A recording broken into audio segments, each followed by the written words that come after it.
Okey. Assalamualaikum warahmatullahi taala wabarakatuh. Alhamdulillah, syukur kepada Allah, kita pada petang ini sekali lagi kita bersama dalam program live bersama dengan Lubna TV. Sila klik Lubna TV di media sosial anda, dan sebagaimana yang kita maklumkan, ini adalah siri kedua hasil daripada kesinambungan siri yang pertama dahulu. Dan bersama dengan saya, tokoh yang tidak perlu saya perkenalkan lagi, iaitu Tuan Haji Mukhtar bin Abdullah, seorang peguam kanan syariah di negeri Terengganu Darul Iman. Dan insya-Allah pada petang ini kita akan menyambung kembali soalan-soalan kita yang berkaitan dengan konsep hibah, wasiat dan pengurusan pusaka. Jadi kami akan rangkumkan sekali soalan-soalan yang daripada sesi dahulu yang tidak sempat diutarakan kerana kesuntukan waktu, dan kami akan jadikan soalan-soalan berbentuk kajian kes untuk pemahaman tuan-tuan dan puan-puan sekalian. Dan macam mana Tuan Haji, kita boleh mula sekarang Tuan Haji? Ya, boleh. Okey, insya-Allah pada petang ini saya akan mulakan dengan definisi sedikit, kerana ada yang minta pihak kita supaya menerangkan kembali konsep perbezaan ya di antara soalan yang akan saya nyatakan ini, iaitu di mana kita melihat masyarakat hari ini Tuan Haji, masih ada yang terkeliru Tuan Haji, berkaitan dengan maksud hibah itu sendiri dan juga maksud wasiat. Jadi daripada premis tersebut, saya mohon Tuan Haji kan terangkan kembali sedikit berkaitan dengan perbezaan di antara hibah dan juga wasiat tadi. Silakan Tuan Haji. Okey. Assalamualaikum warahmatullahi wabarakatuh. Terima kasih Tuan Haji Farid, moderator kita pada petang ini. Selamat menonton para penonton sekalian. Saya pergi kepada persoalan ini pada pagi ini, pada petang ini, iaitu berkait dengan ramai orang yang terkeliru berkait dengan hibah dan wasiat. Hibah ni kalau kita nak faham, kita orang bagi pada kita dan kita nikmati barang ataupun harta masa dalam hidup masing-masing. Hidup pemberi dan dengan hidup penerima. Jadi kita nikmati, dari segi hibah mutlaknya, kita menikmati satu harta yang diberi dalam masa hidup pihak-pihak. Manakala wasiat, dia dinikmati apabila orang yang membuat wasiat itu meninggal dunia. Dia meninggal dunia, barulah kita dapat menikmati harta yang diwasiatkan kepada penerima wasiat tadi. Itu pertama. Yang kedua ialah hibah ni dia berkuat kuasa serta-merta. Dia kuat kuasa, aku beri kepadamu, kamu terima, saya terima. Itu jadi berkuat kuasa serta-merta. Sedangkan wasiat ini dia berkuat kuasa selepas mati, meninggal orang yang pewasiat itu sendiri. Itu yang kedua. Perbezaan kita ambil ringkas sajalah. Kemudian hibah ni pula ialah dia melibatkan persetujuan kedua pihak. Persetujuan kedua pihak artinya dia beri, kita terima. Itu persetujuan kedua pihak. Manakala wasiat ini dia macam unilateral. Itu merupakan dengan tasarruf pihak-pihak. Iaitu pemberi wasiat dikata aku nak beri hadiah ataupun harta ini kepada si anu. Tapi si anu itu dia tidak jawab, tidak ada ijab kabul, tetapi dia menikmati selepas kematian itu berlaku pewasiat itu. Itu dia dia tidak ada persetujuan, tapi persetujuan itu diambil selepas kematian pihak-pihak. Kemudian setelah kematian pihak yang membuat wasiat. Yang ketiga, yang ketiga seterusnya ialah orang yang nak beri hibah tu dia mesti dia nak beri ni, dia nak beri banyak mana, dia nak beri apa yang dia ada.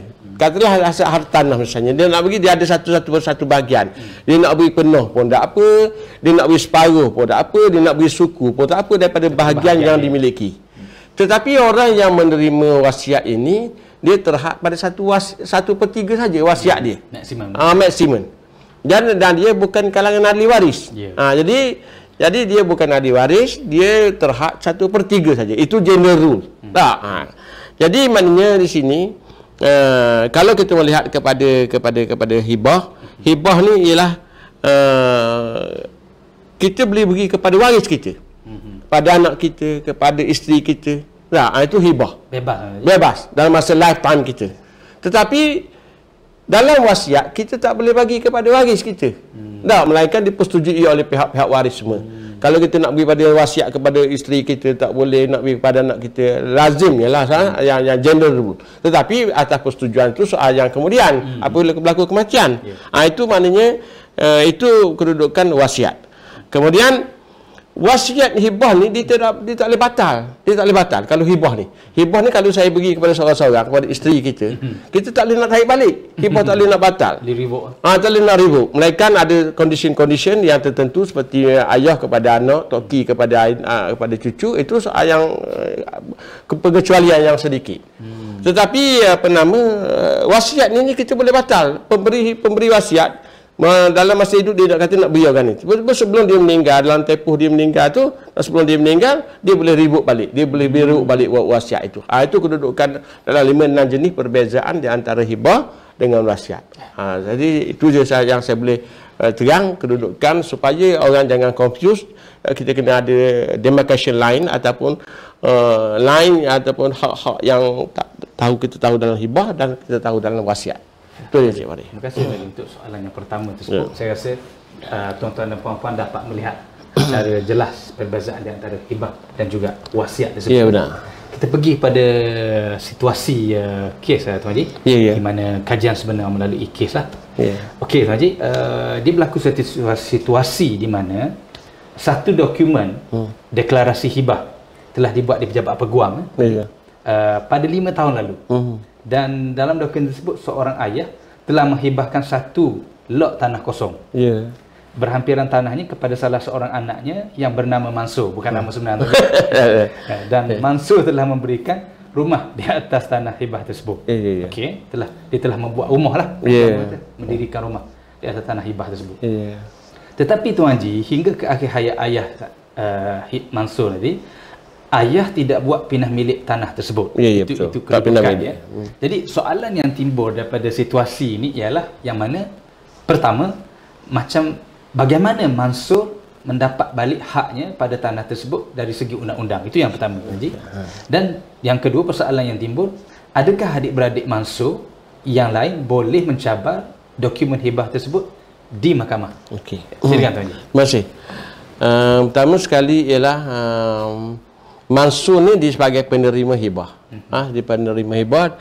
Dan kalau kita tengok pada rukun-rukun hibah tu, ayah dia dah bagi, dia dah terima, Mansur terima. Wujudnya pemberi dengan penerima dah ada satu elemen. Yang kedua, adanya ijab kabul. Maknanya ayah dia kata beri dan dia pun terima tanah yang bersebelah dengan bapa dia kan. Jadi dia buat rumah itu merupakan dia terima dan dia qaba. Dia al-qabdu situ. Dan juga ada harta mauhub, iaitu harta tanah yang telah diberi. Itu elemen-elemen hibah dan qaba yang telah sempurna dah. Kemudian walaupun nama tu tidak didaftarkan atas nama Mansur dari masa hidup ayah dia, itu dari segi syarak sudah melengkapi satu validity hibah. Tetapi sekarang ni macam mana? Kalau dah ayah mati, ayah dah meninggal, kemudian tidak boleh nak ditukar sebab nama ayah di jabat tanah. Pertama sekali ialah saya nasihatkan Mansur ini supaya membuat satu pengesahan hibah di mahkamah syariah untuk mengesahkan validity ataupun keabsahan hibah yang telah diberikan oleh ayah kepada Mansur. Jadi saya percaya dengan ada elemen-elemen rukun-rukun hibah yang telah disempurnakan dan juga qabat, artinya al-qabdu tadi, artinya dia sudah menjadi satu hibah yang sah di sisi syarak dan juga undang-undang. Jadi yang demikian, Mansur kena dapat satu perintah dan dia kena pergi ke Jabat Pusaka Kecil untuk mengesahkan itu hibah yang tidak tertakluk kepada pembagian faraid apabila ayah meninggal nanti. Jadi Jabat Pusaka Kecil contohnya akan mengesahkan hibah dan akan dua milik, akan pindah milik dalam bentuk hibah kepada pihak Mansur. Jadi adakah persoalan yang kedua? Adakah adik-beradik dia nak cabar? Adik-beradik masalahnya nak cabar, dia hak nak cabar. Hak cabar kita tak nak sekat orang daripada pergi mahkamah. Tapi masalahnya kena fikir. Apabila wujudnya satu validity ataupun keabsahan hibah tu yang sempurna di sisi syarak dan undang-undang, artinya kalau kita nak cabar pun dia akan menjadi sia-sia lah atau jadi habis masa. Jadi itulah kedudukannya supaya Fikirlah 2 kali, tengok kedudukan macam mana adik-beradik nak cabur. Kalau cabur dia kata saya tak pernah dengar ayah kata gini, tak pernah dengar soal lain. Soalnya dah masa tu sudah buat rumah atas tanah yang telah diberi pada hibah, yang diberi hibah oleh arwah ayah. Artinya itu sudah mengatakan bahawa hak masuk sudah disempurnakan, memadai walaupun tidak ditukar milik di jabat tanah. Masuk boleh pergi ke mahkamah syariah untuk mengesahkan keabsahan hibah tu. Terima kasih. Alhamdulillah. Jadi jelas daripada sudut isu tersebut. Dan untuk seterusnya juga saya bagi situasi juga Tuan Haji, untuk memudahkan pemahaman penonton Puan Zawiyah Tuan Haji bukan nama sebenar, mempunyai 4 orang anak, Aisyah, Ahmad, Ali dan Abu, 4 orang anak. Tiga anak lelaki tersebut tinggal di Kuala Lumpur kecuali anak perempuannya, Aisyah tadi, tinggal daripada Puan Zawiyah di Kuala Terengganu. Oleh sebab anak perempuannya amat rapat dan banyak membantu menghidupannya, Puan Zawiyah telah menghibahkan dan memindah milik sebidang tanah di Kuala Terengganu kepada Aisyah tanpa memaklumkan kepada 3 orang anak lelaki yang tinggal di KL, Kuala Lumpur. Jadi apabila Puan Zawiyah meninggal dunia, ketiga-tiga anak lelaki bertanyakan tanah di Kuala Terengganu tersebutlah dan mohon difaraikan, dan Puan Aisyah menjawab yang tanah tersebut telah pun dihibahkan oleh ibu si mati tadi kepada beliau. Jadi ketiga-tiga anak lelaki tadi yang tak tahu tadi berada di KL ni tidak berlepas hati lah Pak Haji, dan menafikan hibah tersebut dan ingin mencabar di mahkamah syariah. Macam mana Tuan Haji, boleh ke? Terima kasih. Permohonan di masa hidup arwah ibu telah pergi pada Aisyah melalui satu pindah milik. Kalau kita melihat kepada kes-kes yang kita buat selama ni, dengan pindah milik saja, dengan pindah milik, dan mungkin Puan Aisyah telah melakukan sesuatu tasarruf atas tanah tersebut, artinya dia sudah dianggap sempurna hibah tersebut kepada Aisyah.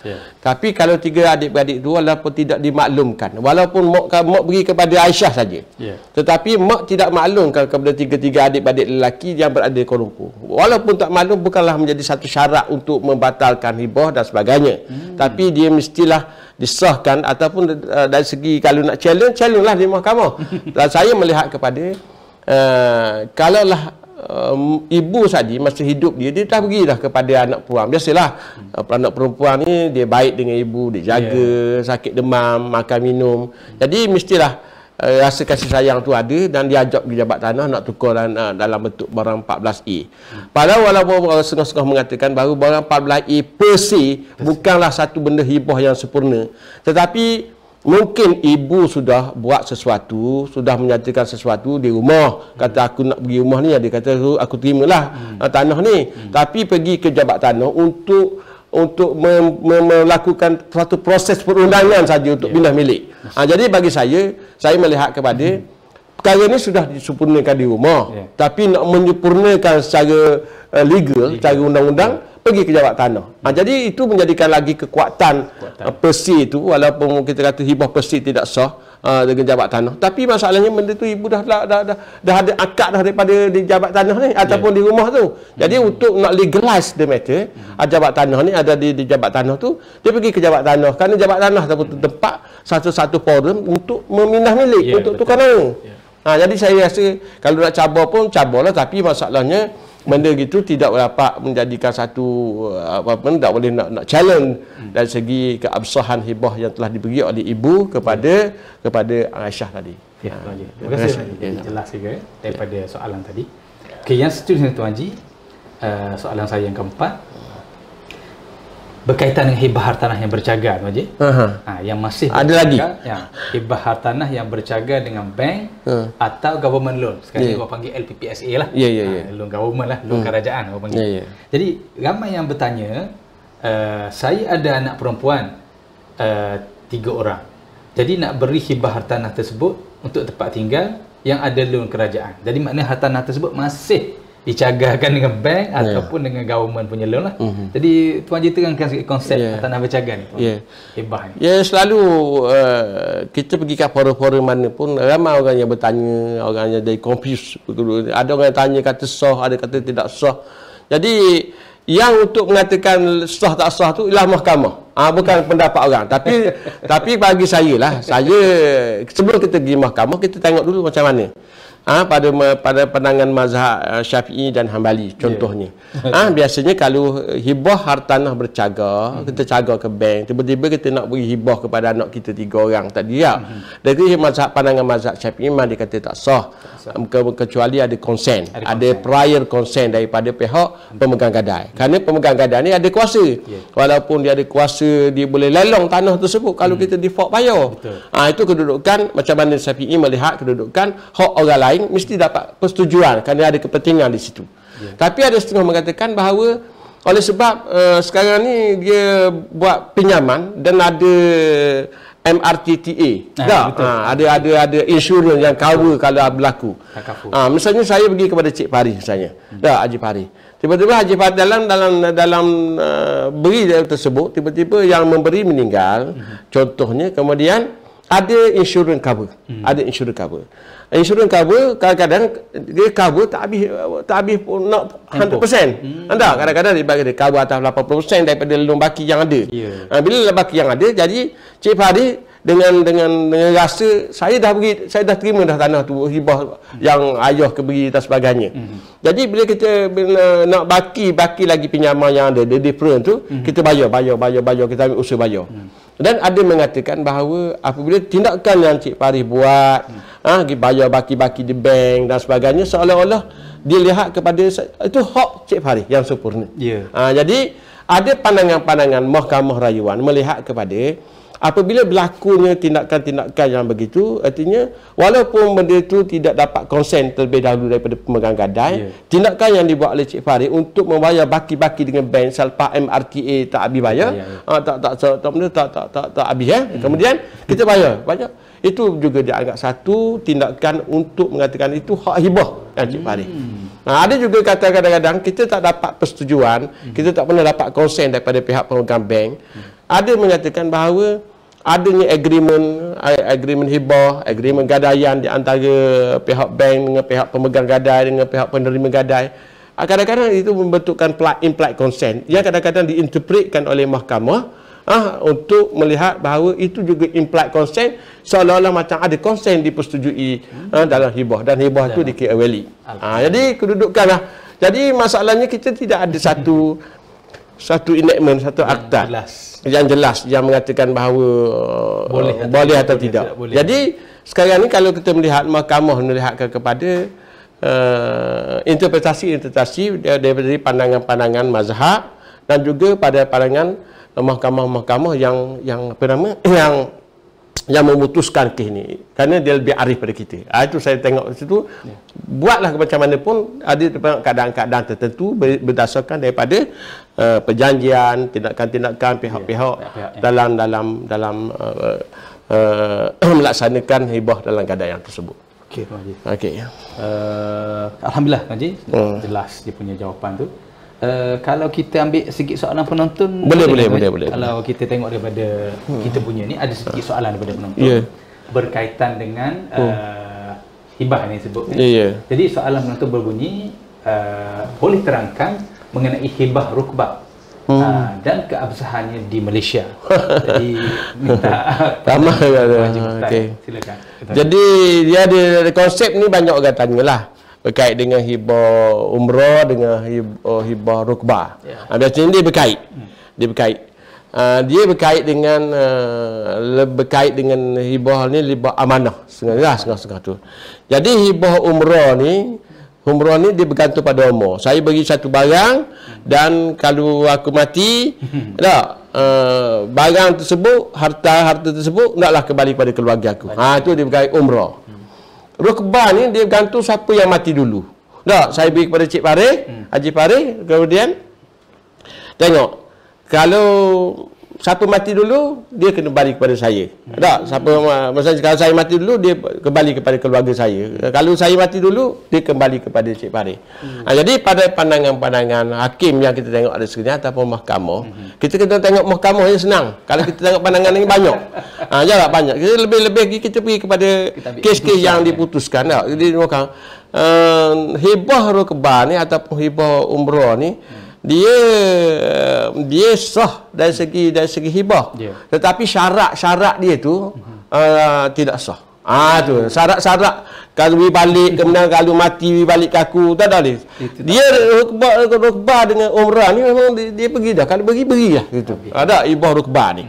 Tetapi kalau mati syarat dia nak suruh balik kepada kita, dia tak sah. Itu syarat dia yang macam ada lara sikit di situ. Itu tengok pada case law yang ada lah. Kemudian seterusnya soalan-soalan lain kalau ada Cik Bari itu kait dengan syarat rukbah ni. Saya pergi pada soalan seterusnya Tuan Haji. Ya. Situasi yang berlaku di mana seorang bapa telah memindah milik kepada seorang anak lelaki secara pemberian kasih sayang. Seorang ayah kepada anak.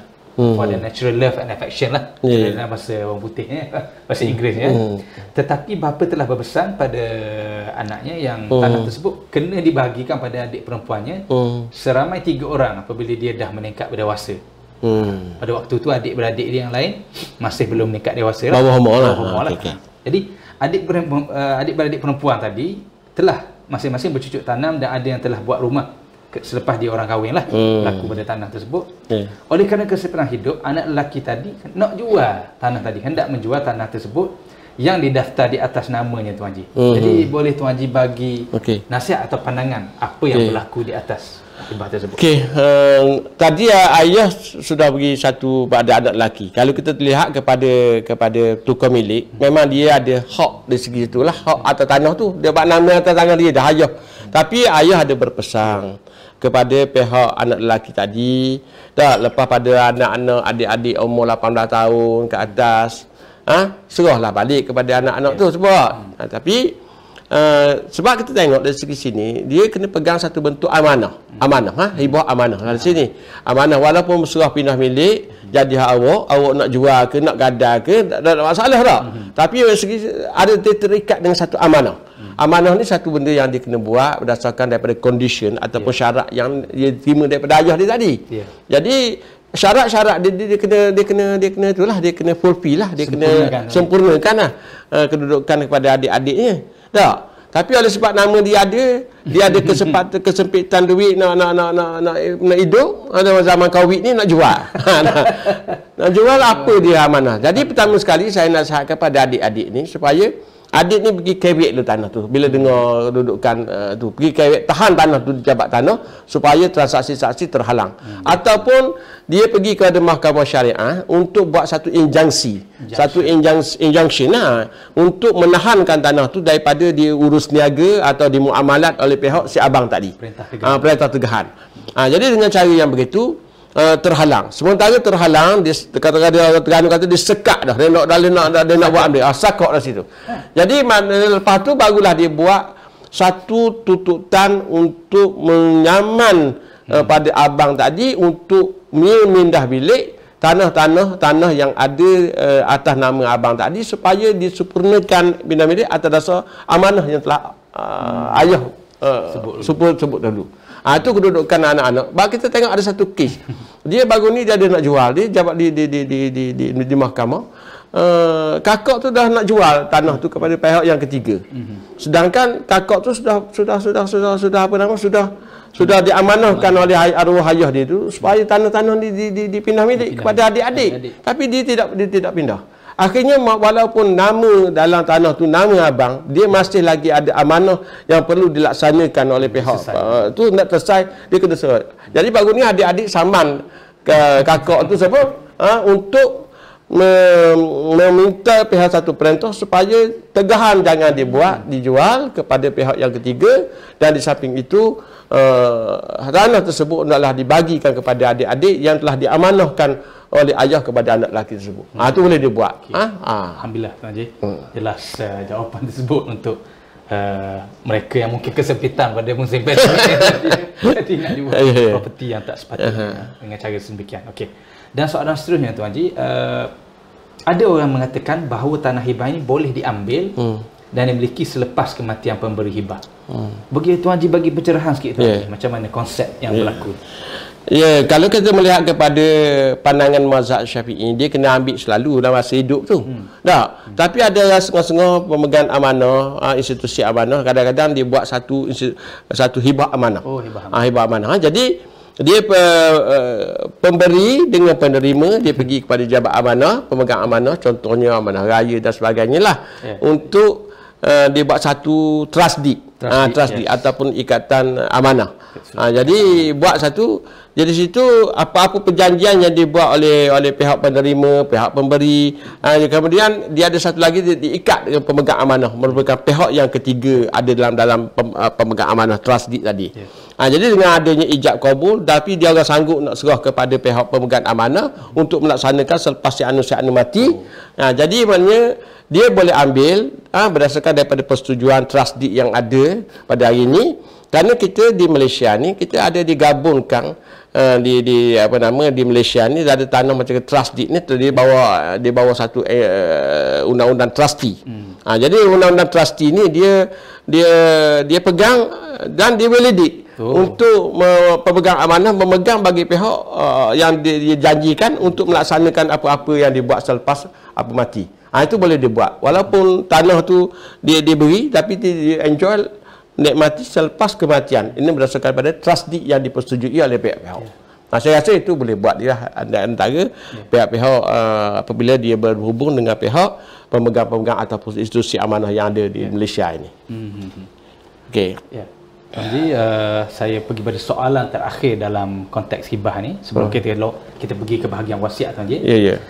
Saya bagi satu situasi juga, Tuan Haji, di mana seorang suami bernama Ali, Tuan Haji, telah membeli sebidang tanah semasa berkahwin dengan Zaitun, bukan nama sebenarnya, dua-dua bukan nama sebenar. Ali telah menghibahkan tanah tersebut kepada Zainal, iaitu anak beliau dengan perkahwinan yang terdahulu. Ini perkahwinan kedua lah.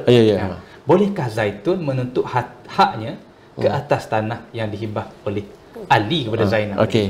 Pertama sekali kita kena faham kedudukan acquisition of property ataupun perolehan harta tu. Kalaulah Ali dia berkahwin dengan Zaitun, dia acquire the property ni dalam masa perkahwinan dengan Zaitun. Itu merupakan satu harta yang sepencarian. Jadi tiba-tiba walaupun nama Ali tidak boleh sewenang-wenangnya nak bagi hibah kepada pihak lain. Dia kena dapat persetujuan daripada Zaitun. Jangan main senyap-senyap tu pergi pada anak yang perkahwinan lepas. Kerana kalau kita melihat ada konflik di antara sini, konflik harta sepencarian dengan harta hibah. Tak? Hibah kemudian. Harta sepencarian dia dahulu lah. Dia dapat dalam masa perkahwinan Ali dengan Zaitun. Jadi dalam situasi ini, kalau kita melihat acquisition of the property ataupun perolehan harta itu dapat dalam masa Zaitun dengan Ali. Jadi itu merupakan satu harta sepencarian yang perlu diselesaikan. Kalau kita lihat kepada itu merupakan harta musyak. Harta musyak ni harta perkongsian yang antara Zaitun dengan Ali. Jadi apa-apa tindakan Ali nak buat hibah kepada pihak yang lain, Ali mesti dapat konsen daripada Zaitun. Jadi kalau tidak, kalaulah misalnya dibagi kepada anak dia dengan previous marriage. Jadi kalau anak dia Zaitun boleh challenge. Satu, Zaitun boleh challenge berhubung dengan harta sepencarian. Kerana ada kes-kes law yang kita buat selama ni, kalau ada konflik di antara harta sepencarian dengan hibah, artinya harta sepencarian lebih prevail, lebih mengatasi. Jadi lebih kuat harta musyak ni daripada harta hibah. Alhamdulillah. Jadi saya kira untuk topik hibah ni kita berhenti di sini, kita sambung ke bahagian wasiat dan juga pengurusan pusaka. Dan sebelum tu ada soalan awal daripada penonton, boleh? Kita layan penonton dulu. Jadi soalan yang penonton utarakan ialah apa yang dimaksudkan dengan wasiat wajibah dan siapa yang boleh buat tuntutan terhadap wasiat wajibah tersebut. Terima kasih penonton yang bertanya. Soalan wasiat ni kita tak masuk lagi, tapi kita mungkin masuk lepas pada ni lah. Tapi wasiat wajibah ni ialah dia ni orang yang kematian anak dia mati. Anak dia mati, tapi ada cucu. Ada cucu. Jadi wasiat wajibah ni dia boleh buat dengan pihak-pihak lah, dengan toki boleh buat wasiat hibah wajibah kepada cucu. Tapi terhad kepada 1/3 lah. Ada sebab ayah dia meninggal, ayah kepada kanak-kanak tu, jadi datuk ni boleh bagi wasiat wajibah kepada pihak cucu. Dia terhad 1/3, kecuali datuk dah pergi dah kepada hibah harta-harta lain. Kalau tidak ada, tak pergi pada harta lain, artinya wasiat wajibah tu boleh apply. Dalam seksyen 26 27 itulah enactment wasiat. Di negeri-negeri ada 5 negeri dia buat satu enactment wasiat ni, orang Islam. Terutama negeri Selangor, negeri Sembilan, Melaka, Sabah dan Kelantan. Ada 5 negeri yang setakat ni yang saya dapati ada membuat wasiat. Terengganu belum ada lagi ya. Kita buat wasiat wajibah ni ada. Diperuntukkan bawah seksyen 27 salah saya. Jadi dia memperuntukkan. Jadi kalau misalnya berlaku apa-apa berkait dengan wasiat wajibah, kalau misalnya pihak yang boleh menuntut ialah cucu lah, kalau cucu nak atau wali pada cucu. Wali cucu on behalf of the anak-anak ni boleh, cucu-cucu ni boleh tuntut untuk mengesahkan wasiat wajibah sebelum pembagian faraid boleh dibuat kepada harta-harta yang ditinggalkan oleh Tok Ki tadi ataupun Datuk tadi. Wasiat wajibah ni jarang orang buat. Selama yang saya jadi beramal ni, tahulah kita buat satu kali je pasal di sini. Mungkin jarang orang buat. Tapi benda ni kena tahulah. Especially bila Datuk dia ada anak lelaki ataupun anak perempuan dan dia ada cucu pula. Ada cucu. Jadi bila mati ada anak dia tu, jadi Datuk boleh buat hibah wasiat wajibah kepada cucu. Tapi dia terhad pada 1/3 saja. Ini kita beri, kalau kita ada di negeri yang ada enactment yang berkenaan tu, boleh merujuk kepada wasiat wajibah seksyen 27 kalau salah saya untuk mengesahkan ataupun membuat satu-satu permohonan wasiat wajibah. Itu insya-Allah lah, kalau orang faham wasiat wajibah, dia boleh pergi ke mahkamah. Walaupun kita tidak ada peruntukan enactment di Terengganu ni contohnya, kita boleh buat wasiat wajibah kerana dia merupakan jurisdiction berkaitan dengan wasiat yang ada bidang kuasa mahkamah syariah. Okey. Tuan Haji, saya ambil sedikit kita kata soalan, mungkin ada yang belum faham asas konsepnya Tuan Haji. Ya. Bagaimana cara kita nak buat wasiat supaya dia jadi sah dan tidak dipertikaikan di mahkamah? Dan bagaimana kita nak tuntut pengesahan wasiat di mahkamah syariah? Saya rangkumkan sekaligus. Sekaligus. Boleh Tuan Haji? Okey. Pertama sekali kita kena faham rukun wasiat. Rukun wasiat ini kena faham, wasiat ni ialah dia satu pemberian selepas mati, ambil lepas mati ya. Nak kena memenuhi rukun. Antara rukun ni kita ada 4 rukun wasiat. Pertama sekali ialah orang yang memberi wasiat dipanggil al-musa. Yang pertama berkait dengan rukun wasiat. Yang kedua dipanggil penerima wasiat. Al-musalahu.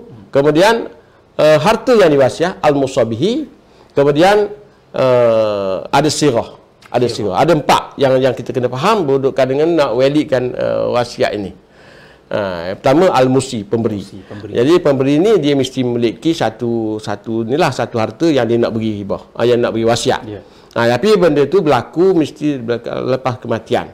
Jadi terhad kepada 1/3, kemudian bukan ahli waris. Itu general rule ni. Okey.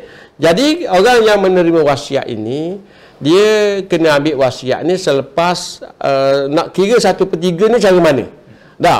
Kalau lah dia tinggalkan harta contohnya dia kena selesaikan harta tu berkait dengan selesai pembumian jenazah dulu. Kos-kos tu kena selesai dulu. Kemudian wali-wali lain pula kena tolak hutang-hutang arwah apabila meninggal. Itu yang kedua. Kemudian kalau ada baki ada 900,000 contohnya. Contoh lepas tolak hutang, tolak wasiat, jenazah dan sebagainya, ada 900,000 lagi. Masih ada baki. Jadi dari situlah dikira 1/3 daripada 900,000. Dia dapat 300,000. Itu kedudukan orang yang tu. Kerana dalam Islam, dalam surah An-Nisa ayat 11, Allah mengatakan berfirman min ba'di wasiyatin yusi biha audain. Maknanya wasiat ni setelah diselesaikan wasiat dan juga ditolak hutang-hutang, barulah kita pembagian wasiat tu berlaku. Dia barulah 1/3. Tapi kalaulah misalnya waris-waris bersetuju, hak waris ada 2/3 lagi. Jadi kalau waris bersetuju nak bagi konsen kepada anak-anak yang anak angkat tadi yang telah diwasiat, dia dapat full share. Itu persetujuan tu mesti diperoleh selepas kematian ketika nak bagi tadi. Bukanlah persetujuan kena dapat di awal-awal ketika buat wasiat. Terima kasih. So ada soalan yang berkaitan. Oh, banyak soalan. Okey. Boleh Tuan Haji? Okey, boleh. Okey, insya-Allah. Kita reverse sikit, masuk gear reverse sikit. Ada soalan hibah yang penonton utarakan tadi. Reverse hibah. Ya, reverse sikit. Berkaitan dengan hibah sebuah tanah. Jika penerima hibah tersebut, ya, yang menerima hibah tersebut secara oral, secara lisan tadi, ya, masih perlukah mereka usahakan tanah tersebut untuk membuktikan qabat tersebut? Okey. Terima kasih. Kita nak buat hibah ni, dia ada dua cara lah. Ataupun dua tiga ataupun dua tiga cara. Pertama sekali caranya adalah cara lisan. Orang dulu mana ada dia faham tulisan ni tak? Dia buat ambil lamun, mat, ajar pergi hibah. Saya beri hibah lah, buat lah. Itu lisan. Lisan. Dan cara yang baru-baru ni, yang kita dah moden ni, ada orang buat bertulis. Boleh buat cara bertulis, lagi senang. Tapi masalahnya nak buktikan kalau lisan tu ayah pergi 20 tahun dulu. Siapa dia nak jadi saksi ketika waktu ayah pergi begitu? Ada mesti cari orang yang dulu, orang yang 20 tahun dulu, orang yang hidup ketika sama dengan ayah 20 tahun dulu untuk buktikan. Atau kalau dia challenge, kalau dia hidup lagi. Itu satu benda yang rumit sikitlah. Kalau tidak ada persetujuan atau wari-wari challenge, kalau melibatkan hibah lisan. Tapi kalau lah hibah cara bertulis, banyakkan orang sedar lah ni lah. Baru nak buat cara bertulis. Saya nasihat buat bertulis. Kerana bertulis ni dari segi magazine dia legal al-khitab kal khitab. Maknanya kita apa yang kita kata sama macam kita tulis. Jadi itu baru buat cara agreement, cara deed of trust dan sebagainya lah, deklarasi hibah dan sebagainya. Itu boleh dibuat. Tapi kalau nak buat lisan, kalau ada challenge, kalau challenge dia ada bila pihak wari-wari pertikai kan, itu banyak berlaku lah. Kadang-kadang makan masa kita nak pergi naik tu mahkamah untuk mengesahkan satu penghibahan lisan, hibah lisan yang dibuat oleh arwah tadi. Jadi kadang-kadang kita orang yang mendakwa ni bahawa itu hibah yang si mati beri pada kita berdasarkan pada legal magazine al-bayyinah 'alal mudda'in wal yaminah 'ala man ankar. Jadi duduk sini. Jadi pembuktian tu memang susahlah kalau benda tu dah lama-lama. Kita pernah buat 2 3 4 generasi. Nak cari saksi pun payah. Kadang saksi mari dengan kursi roda, saksi dengar tak dengar. Nak masalahnya keadaan kesihatan. Jadi itu menyukarkan kita untuk buat bukti lah. Tapi kalau ada, alhamdulillah. Tapi yang terbaiknya buat cara bertulis untuk nak legalize. Kadang-kadang bukti bertulis tu kadang-kadang banyak rekod, ada kekuatan evidence di mahkamah. Kalau ada berlaku challenge ataupun pertikaian yang dia buat oleh wari-wari, itu saya rasa tak ada masalah. Kita pernah buat 3 lapis dulu, kita pernah buat, tapi alhamdulillah dengan ada bukti-bukti yang boleh diselesaikan. Walaupun payah, tapi alhamdulillah boleh selesai. Jawapan tersebut dapat memberi penerangan jelas pada penonton. Okey, insya-Allah. Dan soalan hibah ni talk sikit. Ada lagi soalan penonton. Boleh tuan? Okey, boleh. Okey. Soalan daripada penonton, kita nak ikan penonton ini tadi. Ya. Pencerahan lanjut Tuan Haji tentang hibah amanah. Adakah ia sah dalam amalan di Malaysia, negara kita? Payah ni. Dia gini. Penghibah amanah ni kalau kita tengoklah, dia govern bawah Trustee Act. Saya tengok situlah. Kalau kita pergi ke Mahkamah Syariah, dia tidak ada Trustee Act. Itu senanglah. Akta Pemegang Amanah. 1949 kalau tak salah saya lah. Review balik. Dia apa-apa pertikaian dia kena pergi trustee. Amanah peranan pemegang amanah. Tak? Jadi kalaulah kita pergi kepada Mahkamah Syariah, Mahkamah Syariah dia untuk mengesahkan hibah mutlak saja, hibah ayah bagi ni. Tapi hibah amanah ni kadang-kadang dia lihat kepada dari segi Mahkamah Syariah ni, dia melihat kepada kita pegang ni on behalf siapa dia. Tak, on behalf of the minor. Ada ataupun orang yang kelainan upaya. Itu biasanya dibolehkanlah. Dia ambil kerana syarat pun kadang-kadang permit mengesahkan kedudukan pemegang amanah dalam situasi begitu. Tapi kalaulah kita orang lebih pada dewasa, tiba-tiba pegang nak biar amanah, nak serah kepada pemegang amanah, biasanya kalau berlaku pertikaian, dia pergi kepada mahkamah sivil. Kerana kita ada set set of law yang govern dalam pemegang amanah. Jadi pemegang amanah pergi kepada challenge. Kalau nak challenge pun kita ada amanah akta pemegang amanah. Saya rasa tidak ada masalah untuk nak buat situ. Sekarang ni sudah jadi Hibah ni sudah jadi commercialize dah. Ada hibah amanah, ada hibah rukbah, ada hibah tabung haji, ada hibah ASMB, macam-macam hibah orang-orang bidang sains. Semua undang-undang tak ada lagi. Jadi kita berapa ke mana nak pergi? Jadi the best way sekarang ni kita ada hibah takaful bawah IFSA. Islamic Finance and Services Act 2013.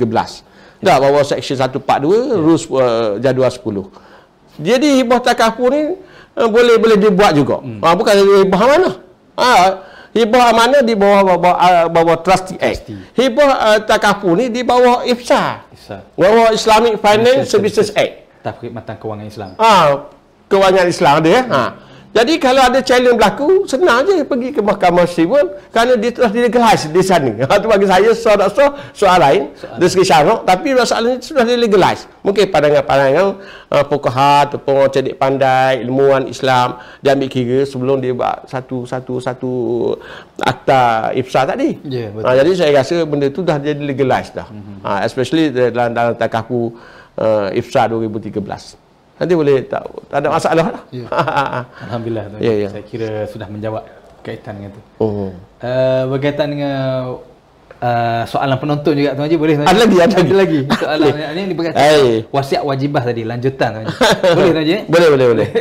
Jadi berkaitan dengan wasiat wajibah tadi, hanya beberapa negeri sahaja yang mengamalkannya. Ada enactment dia. Ada enactment yang berkaitan dengan wasiat wajibah tadi. Adakah maksud tidak boleh buat tuntutan di negeri yang tidak mengamalkannya? Itu soalan yang pertama. Pandai dia undang-undang. Jadi yang kedua, mohon Tuan Haji terangkan proses tuntutan wasiat wajibah Tuan Haji. Okey ya. Kalau di Terengganu ni saya rasa tak ada lagi lah enactment wasiat orang Islam, tapi dia ada 5 buah negeri. Saya tengok dalam Google tu. Jadi alhamdulillah setakat ni kalau negeri lain tak ada, seperti contoh Terengganu dan Pahang contohnya tidak ada. Ada. Kita boleh buat untuk mengesahkan wasiat wajibah walaupun tak ada. Dia ada dalam enactment Mahkamah Syariah Terengganu ni, dia ada peruntukan berkait dengan wasiat saja. Jadi kita boleh katakan boleh kembangkan kepada wasiat, boleh lanjutkan kepada wasiat wajibah orang Islam, tak ada masalah. Kita boleh bahas lagi ada bidang kuasa walaupun tidak ada khusus berkait dengan enactment wasiat secara formalnya. Ada negeri-negeri yang tidak ada, boleh buat. Bagi saya boleh buat. Jadi soalan pertama saya dah jawab dah. Memang kita pun pernah buat dan diakui bahawa di mahkamah ada bidang kuasa berkait dengan wasiat wajibah. Dia peruntukan bahawa enactment Mahkamah Syariah 2011 berkait dengan peruntukan wasiat. Wasiat ni dia rangkum ya, wasiat wajibah dan sebagainya lah. Jadi nak buat cara mana, pihak yang nak mengesahkan wasiat wajibah ni ialah seperti cucu, seperti orang yang wali bagi pihak yang pegang bagi pihak tu boleh buat wasiat wajibah, permohonan di mahkamah. Saya tengok masalahnya benda tu kalau dah dibagikan dia mengikut lunas-lunas 1/3 tadi, dan hakim akan tanya berkait dengan peruntukan yang 1/3 adakah tanah-tanah harta-harta lain telah diberi hibah kepada pihak cucu. Tak ada. Kalau tidak ada, artinya wasiat wajibah apply, iaitu harta ayah kepada cucu, pada datuk kepada cucu. Tak ada masalah, boleh buat. Okey, alhamdulillah. Jadi saya kira alhamdulillah boleh menjawab pencerahan tentang soalan tadi ya. Dan kita kembali pada soalan yang diutarakan sebelum ni, yang biasanya dalam keadaan sekarang Tuan Haji, kita tengok ada drama swasta lah dalam TV ni, cerita-cerita kita tengok sinetron ke apa. Jadi kita lihat seorang yang berharta itu biasanya dilantik peguam lah untuk Cik Haji Farid lah untuk membuat wasiat cerita TV drama swasta apa, untuk dihagihkan harta tersebut ya. Jadi apabila dia meninggal dunia, mana peguam datang lah cerita ni, datang manggil waris-waris dan dibaca wasiat tadi. Sebagai contohnya, nombor 1, rumah kediaman di Taman Tun serah pada isteri pertama. Contohlah. Kedua, semua wang simpanan tabung haji yang kedua serah pada isteri kedua. Contoh itu aja. Dan segala yang ketiga, simpanan di akaun kepada anak-anak isteri pertama. Simpanan yang saving account lah. Yang keempat, segala kebun-kebun durian di Kuala Berang serah pada isteri kedua. Jadi contoh di antara cerita-cerita yang kita ambil konsep daripada drama.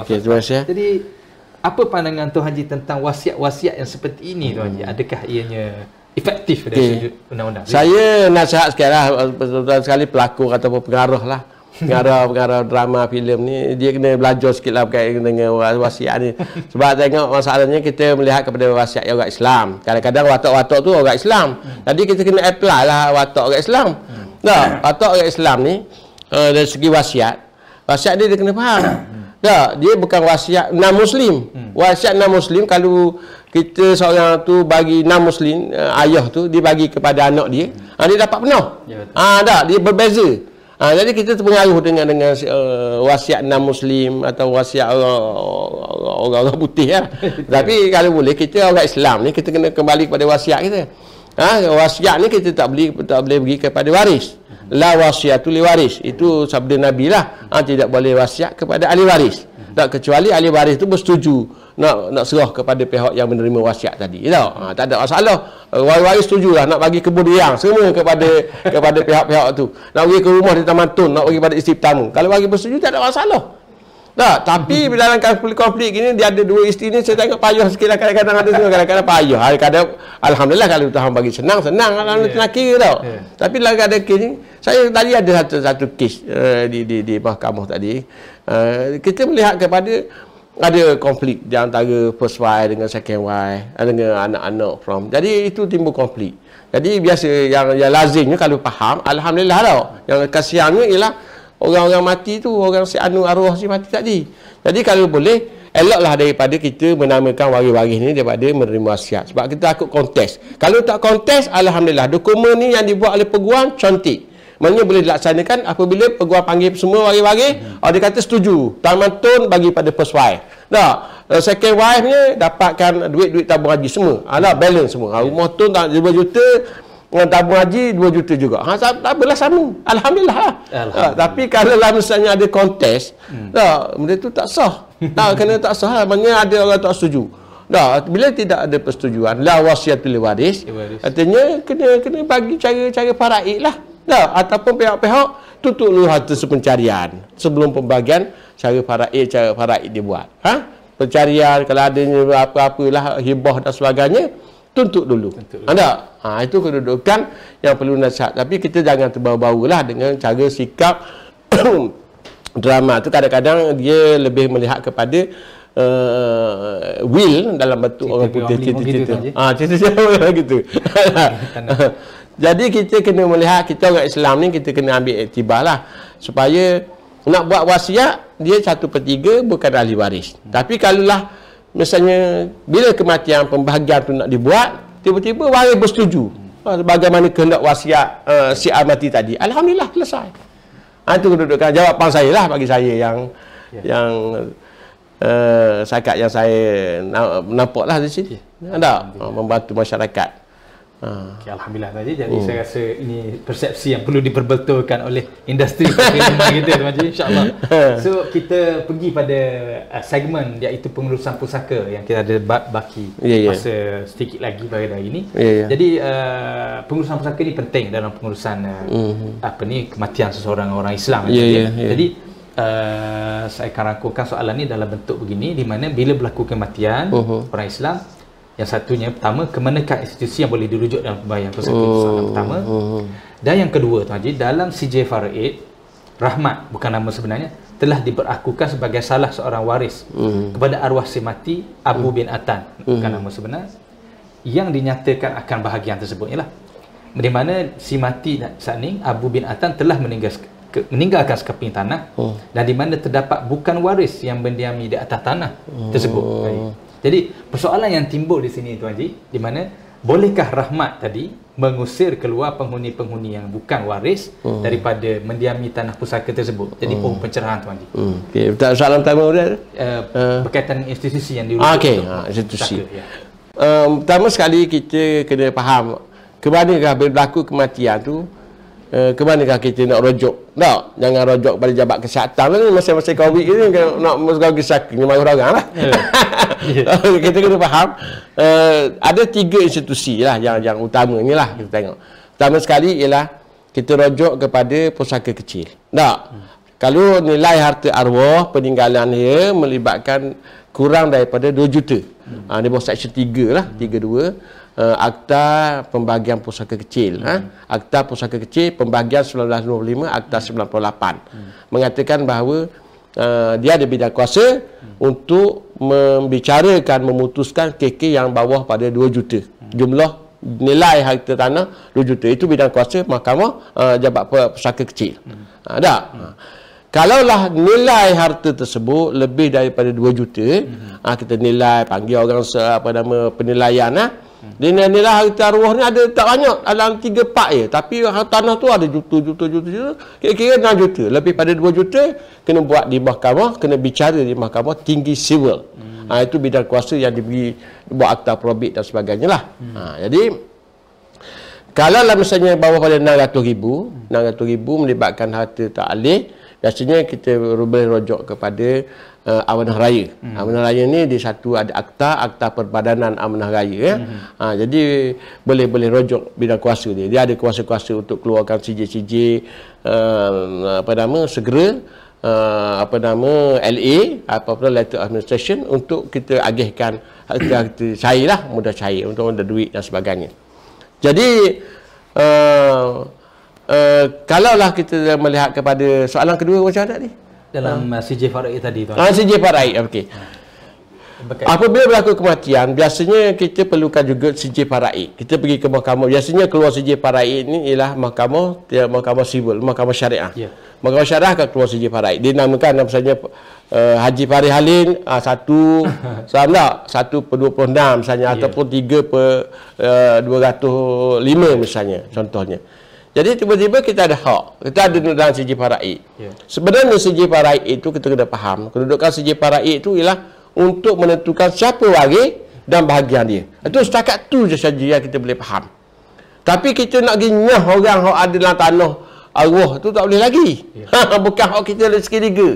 Jadi CJ Farai ini kita kena ajukan kepada Mahkamah Tinggi Sivil. Kalau kita nak buat pembahagian di Mahkamah Tinggi Sivil, ataupun kita boleh rujuk serah kepada pihak di pusaka kecil ataupun Jabat Pemegang Amanah Raya, dia nak tahu senarai waris.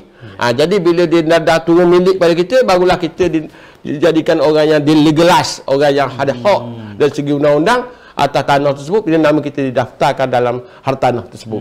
Kemudian proses-proses kita nak mengeluarkan orang yang ada dalam tanah tu, barulah boleh apabila kita ada locus, kita ada hak locus sadai ni untuk mengeluarkan orang yang ada eviction order.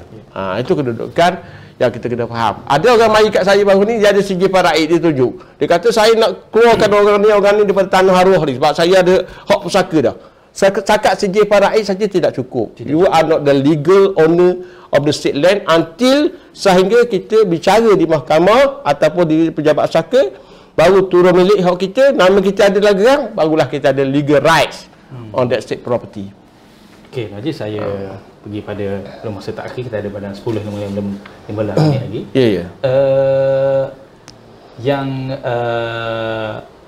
Soalan yang seterusnya ialah di mana kadang-kadang dalam pihak waris ni selesai buat pembahagian dah, tiba-tiba jumpa lagi gerang tanah. Tu biasalah pula. Jadi macam mana? Jadi dah selesai ada pembahagian satu fasa, pasal lagi jumpa lagi tanah-tanah tu. Biasalah. Kadang-kadang bila jumpa ada account bank, kita baru jumpa, kemudian ada tanah baru cari-cari dalam khazanah dia tu, ada lagi baru sedar. Kita boleh buat permohonan. Kalau kalau kita bermula di Mahkamah Farai ataupun di Mahkamah di Pusaka Kecil, kita pergi rujuk pada tempat yang kita mula-mula selesai adalah cari dulu. Kalau Mahkamah Pusaka Kecil, jadi kita bawa untuk buat satu permohonan untuk bicara harta yang ketinggalan. Dia panggil harta yang kemudian. Jadi boleh bawa Seksyen 17. Kalau kita lihat bahawa akta pusaka kecil, pembahagian, tak ada masalah. Tak ada masalah. Dia boleh gunakan barang P, isi barang balik, dia akan panggil untuk pembahagian seterusnya yang akan datang. Tak ada masalah bagi saya. Bagi orang kata tak boleh dah ni, orang kata ni tak boleh nak cara dia sebab dah selesai dah ni. Tiba-tiba jumpa harta baru juga. Masih boleh lagi dibuat untuk pembahagian seterusnya. Di bawah Seksyen 17 akta pusaka kecil. Boleh pergi Jabat Pusaka Kecil yang pada tempat dulu kita dah pernah buat pembahagian pertama tadi. Tak ada masalah. Sebelum itu, sebelum saya pergi pada beberapa soalan terakhir, saya ingin maklumkan jika ada soalan-soalan lain yang kita nak kemukakan kepada Tuan Haji Mukhtar, boleh. Yang belum terjawab nanti boleh letakkan di ruangan komen di FB Lubna TV yang panggil program kita hari ini. InsyaAllah kita akan jawab dalam sesi seterusnya atau dalam bentuk yang lebih sesuai nanti, insyaAllah. Jangan khawatir ya. Dan kita cuba ada 2 soalan lagi yang kita nak habiskan dalam tempoh masa yang ada pada petang ini. Saya bagi situasi yang sebagaimana saya sebutkan Tuan Haji, di mana Ahmad, bukan nama sebenar, baru saja meninggal dunia. Selepas beberapa hari kematian, ada anak-anak yang tinggal di Kuala Lumpur, Penang dan Johor Bahru yang kembali pulang kerana kematian lah. Yang arwah ini pulang ke tempat masing-masing lah kan, balik. Anak-anak arwah telah mendesak balu yang juga ibu tiri mereka membuat pembahagian harta pusaka. Yang balik itu desak lah. Desak mak tiri lah. Jadi, apa pandangan dan nasihat Tuan Haji tentang desakan-desakan pembahagian harta pusaka milik si mati arwah Ahmad tadi? Pertama sekali, anak-anak ni dia kena faham lah. Kalau nak bagi pun saya tengok, biar kita dululah. Nak bagi pun dia lah, ngam tak ngam soal lain. Kita bernama waris, status sebagai waris, kita ada hak dalam harta tu. Harta pusaka si mati. Baik. Pertama sekali kita kena faham, anak-anak kena faham, untuk mendesak buat satu pembahagian yang segera, walaupun duduk jauh nak balik dah, kita kena melihat kepada proses pembahagian, tertib pembahagian. Pertama sekali selesai kebumian, yang kedua selesaikan hutang-hutang, selesaikan wasiat, harta hibah, dan baru bagi paraik. Itu kedudukan tertibnya. Tapi kalau kita bagi kepada ketika anak nak balik, sedangkan hutang-hutang siapa nak bayar? Tak. Wasiat-wasiat siapa nak selesaikan? Jadi masing-masing dalam hidup tu dah tak ngam dah. Tiba-tiba nak pembahagian awal-awal. Bila dah bagi, anak-anak tak nak cara dah. Bagi saya melihat kepada sabar dulu, biar tertib-tertib pembahagian tu dibuat. Kerana tertib-tertib tu, paraik tu kemudian sekali dah. Barulah ada baki-baki selesai hutang. Kena sabar sikit. Jadi kita nak ambil kerjasama pun susah kot. Masalah kita nak bagi duit, bagi tanah yang ada dah. Nak bagi apa-apa beberapa properti harta alih. Boleh bagi, tapi masalahnya sekarang ni siapa hutang-hutang nak bayar? Hutang-hutang arwah. Misalnya ada lembu nak jual misalnya. Mesti kita kena runding, dapatkan konsen daripada pihak-pihak. Soal-soal harta si mati yang ditinggalkan mesti selesaikan dulu. Jadi kalau nak selesai, bagi saya tengoklah, kalau dah anak dah ambil duit, dah ambil bagi apa semua, hutang arwah siapa nak bayar lagi? Tergantung. Itu kedudukannya. Kena sabar sikit sebanyak, selesaikan mana-mana boleh selesai dululah. Ngam tak ngam ni memanglah lazimnya berlaku gitu di kalangan waris ni. Tapi kena selesai dengan cara yang berhemah lah, dengan cara open heart, terbuka, minda dan sebagainya. Kena kerjasama. Kerana kita kena faham, kedudukan harta pusaka ni bukan harta yang kita cari. Harta ni harta sepak, kata harta sepak. Sampai ayah mati, waris kita mati, kita dapat. Sebab kita bernama waris dan sebagainya, kita entitled. Tapi oleh sebab itulah kita tidak cari lama ni. Sama ke pun kita tak makan harta-harta ni yang berdasarkan daripada pusaka ni. Kita masih cari itu, kata harta sepak. Tapi sampai mati boleh ke kepada kita. Jadi jangan gaduh, biar selesai dulu. Kita siang pada arwah ni yang mati ni. Kadang-kadang dia duduklah kubur dah, dia perlukan satu perdamaian, waris-waris yang ditinggalkan, buat satu amal jariah yang boleh kita bantu talian hayat tu kepada pihak si mati tadi. Itu kedudukannya. Okey Tuan Haji, dan kita pergi pada soalan terakhir Tuan Haji. Boleh. Kita jawab dalam sesi yang jadi soalan terakhir untuk Tuan Haji Mukhtar, di mana Hamidah, bukan nama sebenar, baru sahaja meninggal dunia. Semasa hidupnya arwah telah berkahwin dengan Saleh, nama sebenar, dan mempunyai seorang anak lelaki dan seorang anak perempuan. Seorang lelaki, seorang perempuan. Semasa hidup Hamidah yang bekerja sebagai kerani, Hamidah telah menamakan ibunya Rosnah dan kakaknya Rosmah sebagai penama dalam akaun KDSP. Jadi Hamidah semasa hidup menyatakan dia tak nak letak nama suaminya sebagai penama KDSP kerana suaminya bersikap garang. Bekeng, yang selalu pukul dia. Dan bimbang Saleh suaminya tu digunakan duit KDSP tu untuk kahwin lain. Ada berlaku makna gini keadaan Contoh ni bukan nama sebenar lah. Jadi apabila Hamidah meninggal dunia, ibu dengan kakak dia ni sebagaimana telah mengeluarkan duit KDSP tersebut dan tidak bahagikan satu sen pun kepada Saleh dan 2 orang anak dia. Jadi Tuan Haji tolong bagi pencerahan sikit Tuan Haji. Soalan kontroversi ni. Dia timbullah kadang-kadang nominis, ini berkaitan dengan nominis, penama, harta penama. Kita kena faham kedudukan KWSP. KWSP ni adalah satu kes yang telah difatwakan oleh Majlis Fatwa Kebangsaan ni sebagai harta pusaka. Harta pusaka. Walaupun ada nama mak dia, nama kakak dia, tak? Kakak dia kalau nak kuat keluar pun sebagai wasi saja, status dia wasi. Orang yang wakil untuk mak keluar, dan dia kena bagi. Dan kebaikan kalau dia macam mak tu, dia memang adalah oleh sebab ibu dia dapat paling banyak kalau dia kena dapat 1/8. 1/8. Baki tu kena bagi pada suami, pada anak-anak, asabah dan sebagainya. Jadi nak dibimbangkan, katakan dia bagi dia tak nak bagi pada suami, pada ibu penama, tak? Contohnya nak bagi penama suami, takut suami kahwin lain, tu soal yang berasingan. Soalnya kita tengok hari ni pusaka. Pusaka. Jadi bila dah mati, penama kena buat keluar, bagi kepada Saleh, walaupun Saleh selalu pukul, rasa hidup, tu soal yang berbeza. Dia melihat kepada kelayakan waris anak-anak yang berhak, dan mak juga berhak. Mak ambil sebahagian hak mak, 1/8 macam Cik Farid kata tadi. Kena bagilah 7/8 lagi, bagilah pada waris-waris yang berhak. Bagi saya mudah saja, tapi oleh sebab orang beranggapan bahawa dia ada nama, dia jadi penama, dah arwah pernah dinamakan dia sebagai penama dalam KWSP, dia ambil dia. Dia kata dia. Itu salah. Konsep tu dia sebagai wasi untuk mengeluarkan dan membahagikan kepada waris-waris. Ada fatwa. Pada fatwa tu. Jadi jelas saja daripada sudut kedudukan ni. Ada soalan lagi. Ada lagi. Mungkin ada soalan takhir satu lagi yang saya rasa sempat untuk dijawab. Ada. Boleh insya-Allah. Yang terakhir, Irwan bukan nama sebenar, mati dan meninggal seorang isteri bernama Hayati dan tidak ada anak. Setelah mati, adik-beradik arwah tadi mau menuntut hak mereka daripada harta pusaka Irwan tadilah. Boleh Tuan Haji terangkan sikit bahagian harta pusaka Irwan tadi. Biasalah kalau kita duduk pencing, zaman-zaman pencing kita dah ni ada 2 orang, anak tak ada, kemudian ada rumah. Inilah rumahku, syurgaku dah. Tapi tiba-tiba suami ni meninggal. Suami meninggal, kalau ikut faraid dia, suami isteri dia tidak ada anak, tidak ada ayah dah apa semua, mak ayah arwah suami ni, maka dia akan dapat 1/4 daripada nilai harta yang tinggal. Kalau rumah dia dapat 1/4 je. Tak, 3/4 dapat kepada adik-beradik arwah.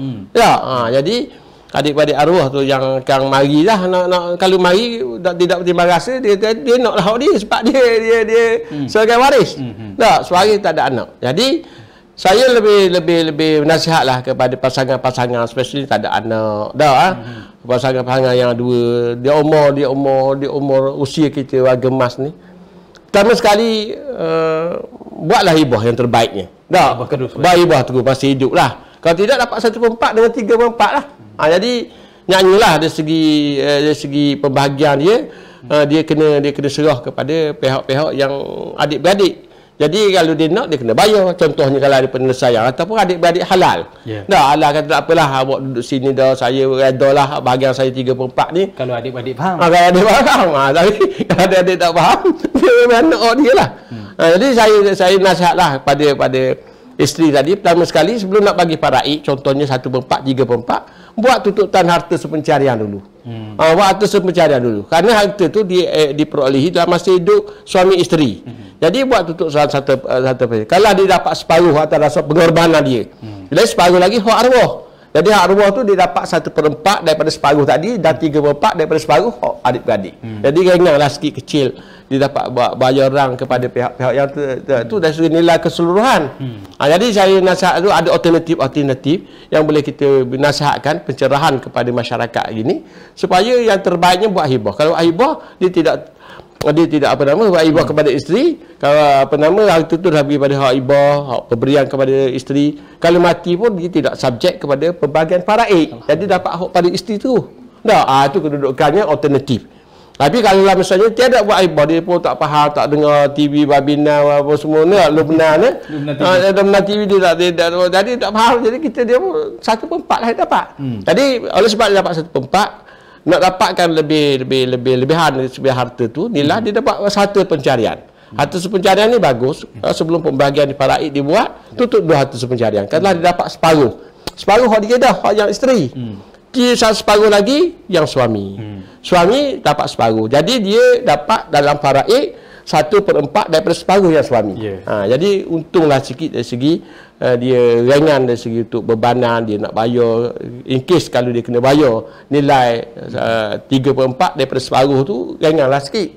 Jadi saya salah pihak-pihak di luar sana supaya benda ni biar kita cakna lah dari segi perancangan harta daripada kita masih hidup, perancang macam mana, jangan jadi bala, jangan jadi apa-apalah, supaya saya tengok ni banyak berlakunya perebutan perbalahan di kalangan waris-waris ni bila berlaku kematian. Jadi itulah merugikan orang si mati. Ada satu kes malam saya ada rakan saya, dia kata saya ada 10 orang adik-beradik, alhamdulillah dia ada jiwa Islam, selesai bagi sama rata, selesai bagi masing-masing faham. Masing-masing faham, tak apalah adik-beradik tak jadi baloh. Ni jadi baloh kat 10 tahun, 15 tahun, tak tegur siapa, putus waris-waris apa semua dari segi perjalanan hidup. Jadi itu merugikan pihak-pihak lah. Jadi yang terbaiknya selesai yang terbaik supaya apa yang ditinggal oleh arwah ni merupakan satu hak yang kita kena selesaikan juga dia dan juga kita di alam akhirat tu, di alam barzah nanti, supaya dia selamat duduk sana. Kita pun orang yang duduk bumi ni tidaklah di muka bumi tidaklah berbalah sama-sama kita, adik-beradik kita, waris-waris kita. Itu satu nasihat saya supaya benda ni ditangani dengan cara yang terbaik. Yang terbaik. InsyaAllah lah tu. Okay, alhamdulillah, syukur kepada Allah Tuan Haji. Kita dapat bersama dalam sesi ini, dan insya-Allah jika ada keluangan masa dan peluang Tuan Haji, kita akan buat sesi-sesi seterusnya Tuan Haji. InsyaAllah. Dan daripada pihak kami mengucapkan terima kasih banyak kepada Tuan Haji Mukhtar yang sudi bersama kita lagi pada petang ini. Dan insya-Allah jangan lupa tonton Lubna TV untuk sesi-sesi dan segmen lain seterusnya, dan kami ucapkan terima kasih. Wabillahi taufiq wal hidayah. Wassalamualaikum warahmatullahi taala wabarakatuh. Waalaikumsalam warahmatullahi wabarakatuh.